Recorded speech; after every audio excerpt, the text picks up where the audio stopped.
If you've been hanging out with us the last couple of weeks, and it just fits in so closely with what we've just seen in terms of these miracles with Mac and George, is we've been telling this story. Third week in a row, we've told the same story. It was funny, Aloma at the 4 o'clock service said yesterday, Pastor, you know that's the same story we read the last 2 weeks? I said, yes, I know. Well, I just checking. I just check in to make sure you know it's the same stuff. It's, maybe you're not getting enough sleep or something. It's the same story. We've been talking about it, and it's fair to say we're getting pretty familiar with this story. I guess you could call this story all kinds of things. You could call it the story of the healing of the paralytic. You could call it the story of the remarkable friends who carry their friend to Jesus. You could tell it the story of a community that does whatever it takes to get their friend to the healing that they need. Over the last 3 weeks, we've looked at this story from almost every perspective. We told the story from the perspective of the man on the stretcher. We told the story from the perspective of the ones who were carrying the stretcher. We told the story from the perspective of Jesus, who offered healing to the person on the stretcher because he saw the faith of the people carrying the stretcher. We've explored the faith of every character in this story except this one, the hole in the roof. The hole in the roof through which they lowered the man down to Jesus. Today, we want to see what the hole in the roof has to tell us. Well, luckily, in the midst of this busy week, I had a chance to interview the hole in the roof. I said, Mr. Hole in the Roof, tell us about your role in this story. He said, don't get me wrong, Pastor Jeff, I was grateful to be used that day, but here's the deal, me, the hole in the roof, I wasn't necessary. I'm like, you weren't necessary.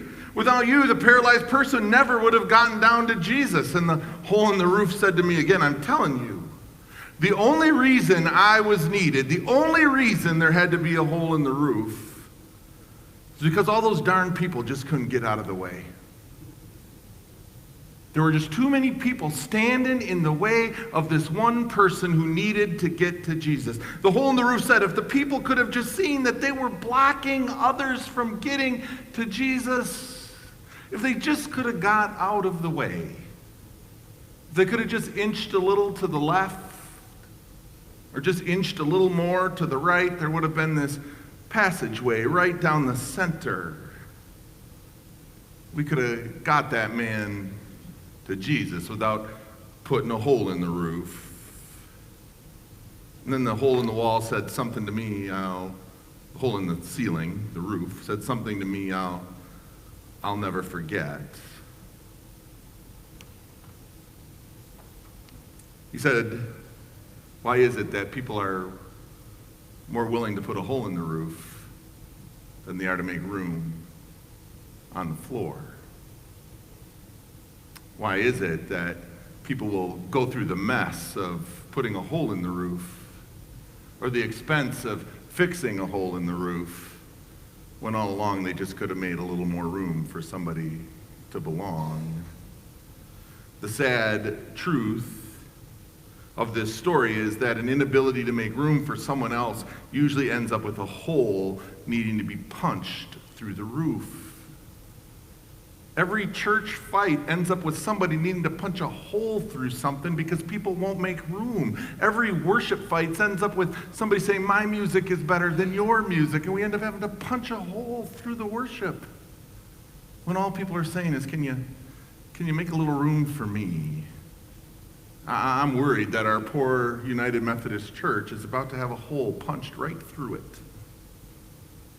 Because some people are just not willing to move a little to the left or a little to the right in order to make a pathway for more people to be connected to Christ. My little conversation with the hole in the roof left me a little troubled this week.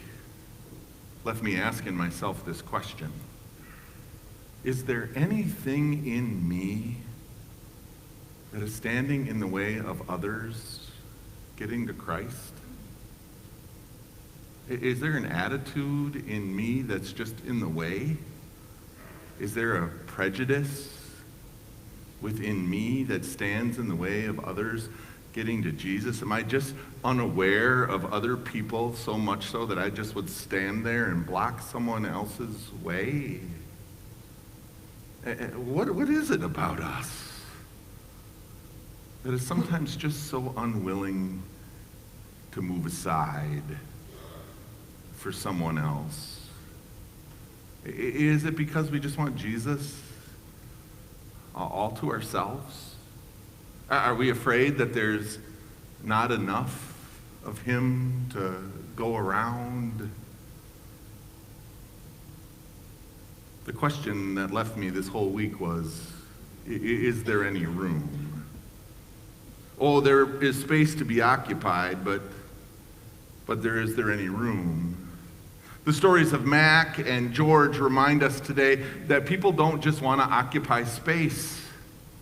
They want a room. And not a room for themselves, but a room where they can be themselves. Nobody wants to just take up space.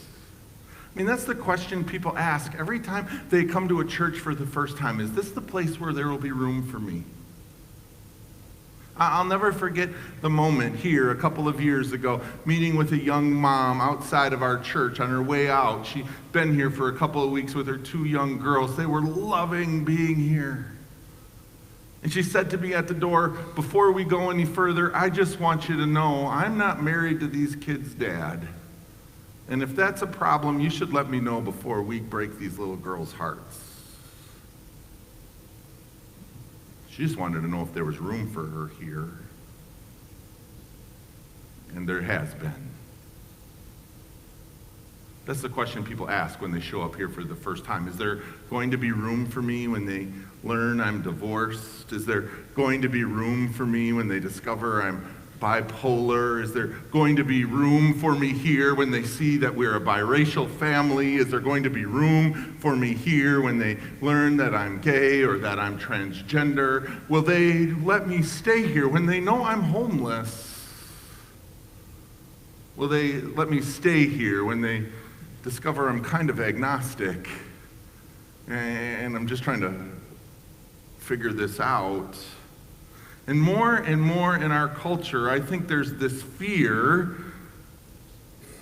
What's going to happen when they figure out who I think I want to vote for in the next election? Will they let me stay? Will there be room for me here? Deep down, we worry that if people really see us, if they really know us, there won't be any more room for us. I was reminded once again, these 2 stories this week were phenomenal, and I even had one more that reminded me of how much people are just looking for space for themselves, to be themselves. I've had the privilege this last week of reconnecting with a young man who was in my youth group when I was a youth pastor almost 20 years ago. Now, when you're the youth pastor of lots of kids, you're not supposed to have any favorites. But guess what? We have a couple of favorites. And this young man always had a place in my heart. He was short. He was feisty. You couldn't tell him that he couldn't do anything. He was always the underdog, and he just had this way of wanting you to pull for him.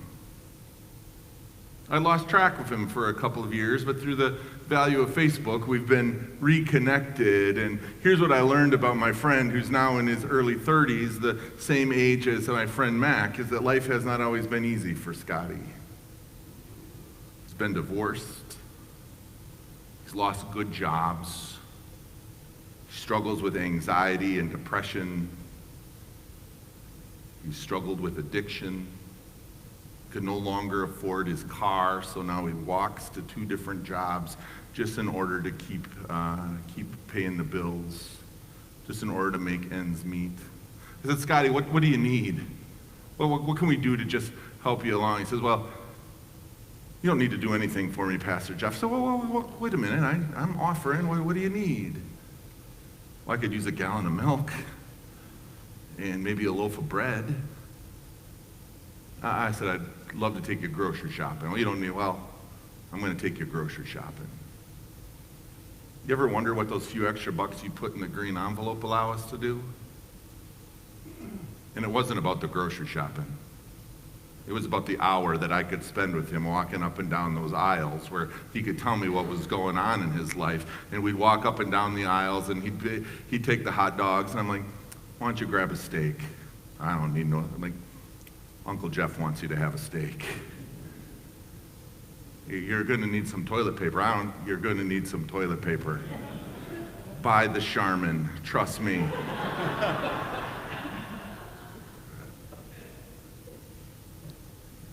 Over that hour that we walked up and down, we talked about life, sports, movies. By the time we were checking out, I was able to see that this young kid was doing everything he could to try to turn his life around.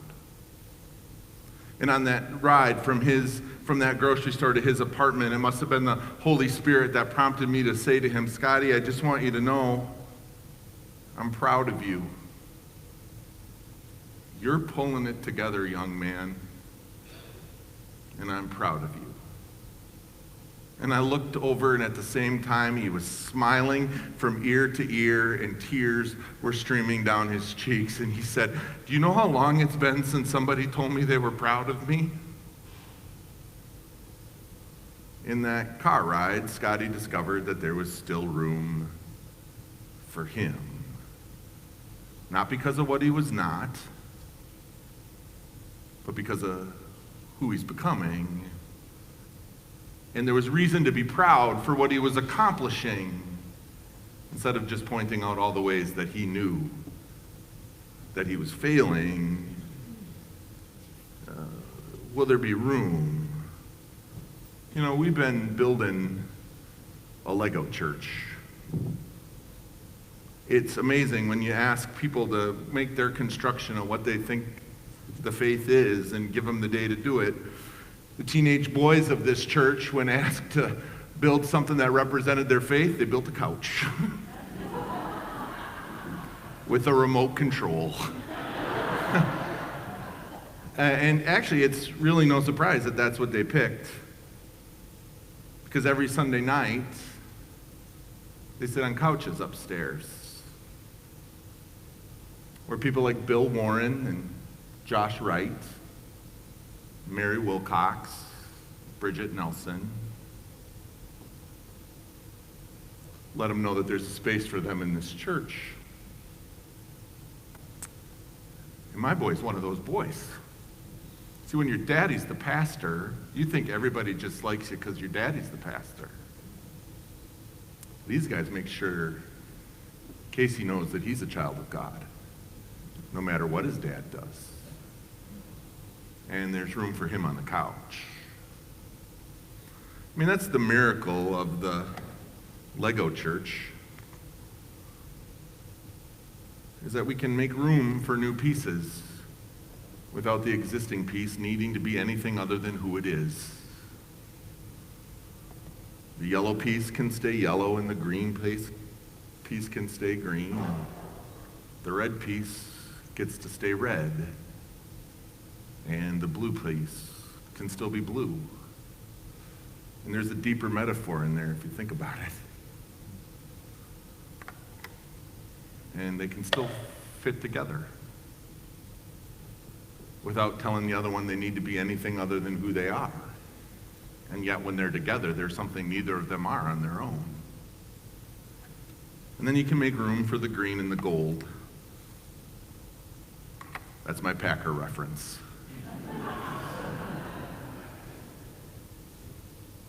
That's the miracle of the Lego church,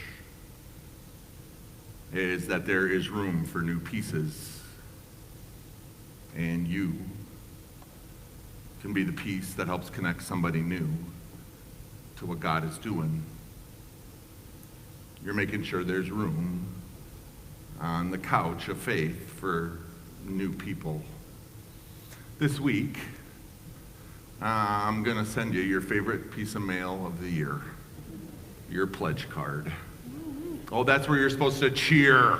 Yes. We've been talking about whatever it takes. You're the kind of people who've already figured out whatever it takes to get somebody new connected, you'll do. So this pledge card isn't your invitation to invest in a budget or a bottom line. This investment that you make in the life of this church is simply to ensure that there's space for the next new person who walks through the door. Because here is the realization: you've never paid for your place here. Somebody else already paid for it. When you got here, somebody else already invested so that you would have room. And so now you're investing for those that come next.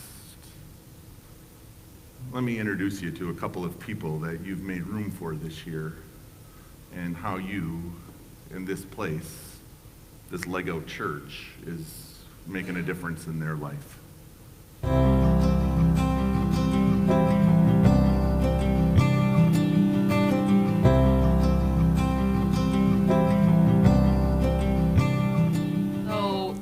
Back to Royal Oak. I grew up in Royal Oak, came home for me and brought Michael into this community a little over a year, about a year and a half ago. Yeah, I grew up without church, without religion, and my exposure previously was kind of a negative-based, like a guilt, guilt. There you go. A guilt-based faith, right? Where you show up and you leave and you feel really bad about who you are, right? And I always believed in God, I believed in something, but wanted to find something that made me feel good. And I knew it was something important to Michael, and I didn't realize how important it would be for me too. It's just that link I never knew was missing, and now that I found it, I can't imagine not having it.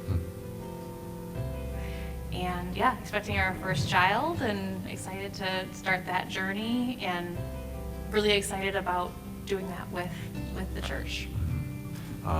Our friends Mark and Kelsey Lockwood, they've talked about what a great experience they've had with their children, and the kids group that the church does here. It's all very positive. And I know that when we bring up our son in this community, that he's going to benefit greatly from just everybody that's part of it. I'm 39 years old, and I've never been a dad, and my dad unfortunately passed when I was younger, and so really early on, some of the men reached out to me, Neil and George and Tim Rickman and all those guys, Jay, older guys that have been through a lot of the same things that I'm either going through or about to go through, that I can ask a couple things and just see how they've navigated life, especially when it comes to being a dad. For me, the church had me at God Loves You, and there's nothing you can do about it, right? And to watch the way that the church really stood behind that phrase and rallied and took a stance, that was huge for me. I'll say this, that moment right there that is the world that I want my son to grow up in. Whatever he becomes, he's going to be welcome at this place. So he's going to be welcome in our home, and we know he's going to be welcome in this church home, and that there's just no words for that.